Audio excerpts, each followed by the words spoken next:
आज हम प्रसंकरण के बारे में पढ़ेंगे। प्रसंकरण निकालने के लिए क्वेश्चन बोर्ड के एग्जाम में पूछे जाते हैं। जैसे क्वेश्चन के रूप में ऐसे भी पूछ दे BeCl2 में Be का प्रसंकरण बताएं। तो प्रसंकरण निकालने के लिए हम क्या करेंगे? सबसे पहले तो एक फॉर्मूला के तौर पर हम याद करेंगे, प्रसंकरण बराबर सिग्मा बंधन प्लस निर्जन युग्म का इलेक्ट्रॉन। यदि सिग्मा बंधन और निर्जन युग्म का इलेक्ट्रॉन दोनों को हम जोड़ दें तो उस कंपाउंड में उसका प्रसंकरण हम निकाल सकते हैं। यदि दोनों का योगफल 2 आए तब उसका प्रसंकरण sp हो जाएगा। यदि योगफल 3 आए तो प्रसंकरण sp2 हो जाएगा। उसी तरह 4 आए तो प्रसंकरण sp3 लिखेंगे। योगफल 5 आए प्रसंकरण sp3d और योगफल 6 आए तो प्रसंकरण sp3d2। जैसे एग्जांपल के लिए क्वेश्चन है, इसमें Be का प्रसंकरण निकालना है। तो जिसका प्रसंकरण यदि निकालने के लिए दे, सबसे पहले हम क्या करेंगे, उसका इलेक्ट्रॉनिक विन्यास लिखेंगे। जैसे Be का निकालना है तो हम Be का इलेक्ट्रॉनिक विन्यास लिखेंगे। तो Be का परमाणु संख्या होता है बेरिलियम का 4, तो इसका इलेक्ट्रॉनिक विन्यास 2 और 2। अब क्या करेंगे, अब BeCl2 जो है इसका अगर हम स्ट्रक्चर बनाए तो Be के पास क्या हो जाएगा, 2Cl। Be के पास 2Cl हो जाएगी। अब ये जो Be का इलेक्ट्रॉनिक विन्यास 2 और 2 है, तो इसके बाह्यतम कक्षा में जितना इलेक्ट्रॉन है हमको मात्र उसी से मतलब है। बाह्यतम कक्षा में जितना इलेक्ट्रॉन है बस उसी से हमको मतलब है। तो बाह्यतम कक्षा में 2 इलेक्ट्रॉन है, तो 2 इलेक्ट्रॉन है तो ये क्या किया, ये इसका एक इलेक्ट्रॉन इसके इलेक्ट्रॉन से बॉन्ड बना लिया और इसका एक दूसरा इलेक्ट्रॉन इसके इलेक्ट्रॉन से बॉन्ड बना लिया। यहाँ पे ये सिग्मा बॉन्ड हो गया और ये हो गया सिग्मा बॉन्ड। इसका 2 इलेक्ट्रॉन बाह्यतम कक्षा में है और दोनों का दोनों इलेक्ट्रॉन बॉन्ड बना लिया। यहाँ पे अगर हम देखें तो इसके पास और शेष इलेक्ट्रॉन तो बचा नहीं। बाह्यतम कक्षा में 2 इलेक्ट्रॉन था, दोनों का दोनों बॉन्ड बना लिया, इसके पास और इलेक्ट्रॉन नहीं बचा। यदि इसके सिग्मा बंधन को हम देखें, सिग्मा बंधन कितना है, तो सिग्मा बंधन की संख्या 1 और 1 2 हो गई, सिग्मा बंधन की संख्या 2। और इसमें निर्जन युग्म का इलेक्ट्रॉन, निर्जन युग्म तो है ही नहीं इसके पास, तो निर्जन युग्म का इलेक्ट्रॉन 0 हो गया। अब यदि दोनों को हम जोड़ दें तो संख्या आ रही है 2, तो संख्या यदि 2 आएगी तो प्रसंकरण हो जाएगा उसका sp, यानी कि BeCl2 में Be का प्रसंकरण क्या हो जाएगा, sp हो जाएगा। अब आते हैं हम अपने अगले नेक्स्ट क्वेश्चन में।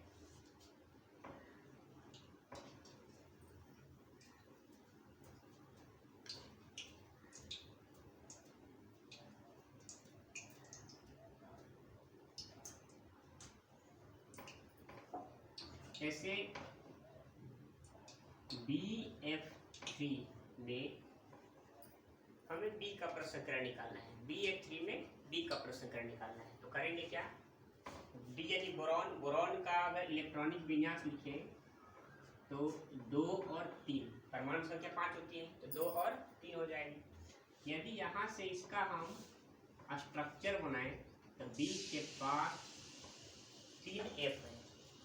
अब बाह्यतम कक्षा में 3 इलेक्ट्रॉन है और तीनों का तीनों बॉन्ड बना है, तो शेष इलेक्ट्रॉन तो बचा नहीं इसके पास, यानी कि इसका स्ट्रक्चर ये बना।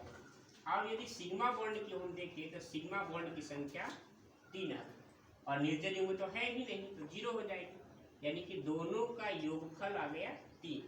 और अगर योगफल 3 आएगा तो प्रसंकरण क्या हो जाएगा, sp2। ठीक है, उसी तरह कुछ और क्वेश्चन देखते हैं।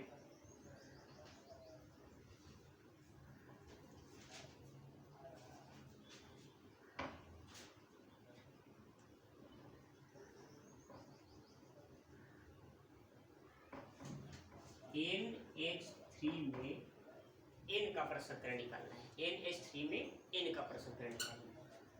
तो जिसका प्रसंकरण निकालना है पहले उसका इलेक्ट्रॉनिक विन्यास, N का परमाणु संख्या 7 यानी इलेक्ट्रॉनिक विन्यास 2 और 5 यानी बाह्यतम कक्षा में 5 इलेक्ट्रॉन हो गए। अब इसका अगर हम स्ट्रक्चर लिखें तो N के पास 3H हो गए। बाह्यतम कक्षा में 5 इलेक्ट्रॉन में 3 इलेक्ट्रॉन तो 3 बॉन्ड बनाएगा, बाकी इसके पास 2 इलेक्ट्रॉन शेष बच जाएंगे। तो 2 इलेक्ट्रॉन इसके पास शेष बचे। 5 इलेक्ट्रॉन में 3 बॉन्ड बनाया और बाकी इसके पास 2 इलेक्ट्रॉन शेष आ गए। इसमें यदि हम सिग्मा बॉन्ड देखें तो सिग्मा बंधन की संख्या 1 2 3, सिग्मा बंधन हो गया 3। और निर्जन युग्म का इलेक्ट्रॉन कितना है? निर्जन युग्म मतलब जोड़ा, यानी कितना जोड़ा हुआ है? 1 जोड़ा, यानी कि निर्जन जोड़ा। ध्यान रहे इलेक्ट्रॉन 2 है लेकिन युग्म यानी कि जोड़ा कितना हुआ? 1 जोड़ा हुआ, यानी कि निर्जन युग्म हो गया 1। अब यदि दोनों को हम जोड़ दें तो हमारा संख्या आता है 4, और संख्या यदि 4 आए तो प्रसंकरण क्या हो जाएगा? sp3 हो जाएगा, sp3 हो जाएगा।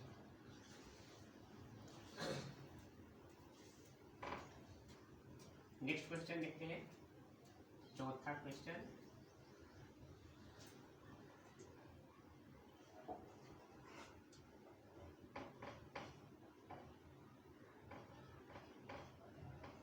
H2O में O का प्रसंकरण निकालना है।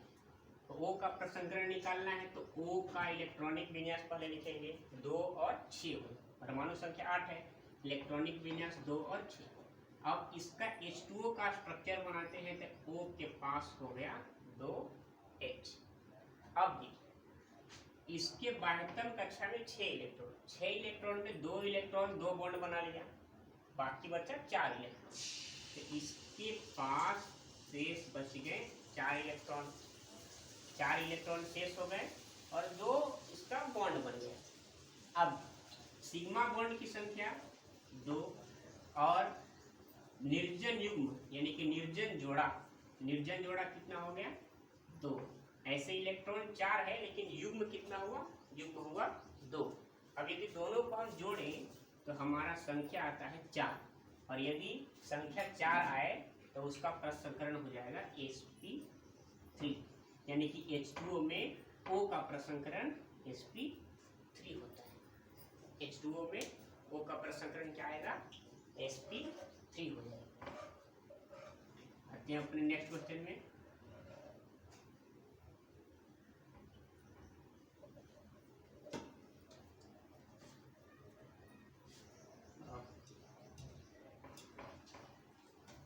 PCl5 में P का प्रसंकरण बताना है। PCl5 में P का प्रसंकरण बताना है। तो हम क्या करेंगे? P का बताना है तो पहले P का इलेक्ट्रॉनिक विन्यास लिखेंगे। P का परमाणु संख्या P का 15 होता है, P यानी कि फास्फोरस। अब इसमें देखा जाए तो इसका इलेक्ट्रॉनिक विन्यास 2 8 पर 5 यानी बाह्यतम कक्षा में 5 इलेक्ट्रॉन। अब यदि इसमें हम इसका स्ट्रक्चर बनाए PCl5 का तो PCl5 यानी कि P के पास क्लोरीन की संख्या 3 और 2 5।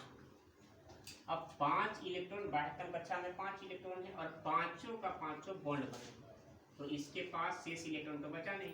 अब यदि इसमें हम देखें तो सिग्मा बंधन की संख्या आ गई 5, सिग्मा बंधन की संख्या आ गई 5, और निर्जन युग्म तो इसके पास है ही नहीं, तो निर्जन युग्म हो गया 0, यानी कि अगर दोनों को हम जोड़ें तो हमारा संख्या आ जाएगा 5। अब संख्या यदि 5 है तो प्रसंकरण हो जाएगा sp3d, यानी कि PCl5 में P का प्रसंकरण क्या होता है? sp3d होता है। PCl5 में P का प्रसंकरण sp3d हो जाएगा।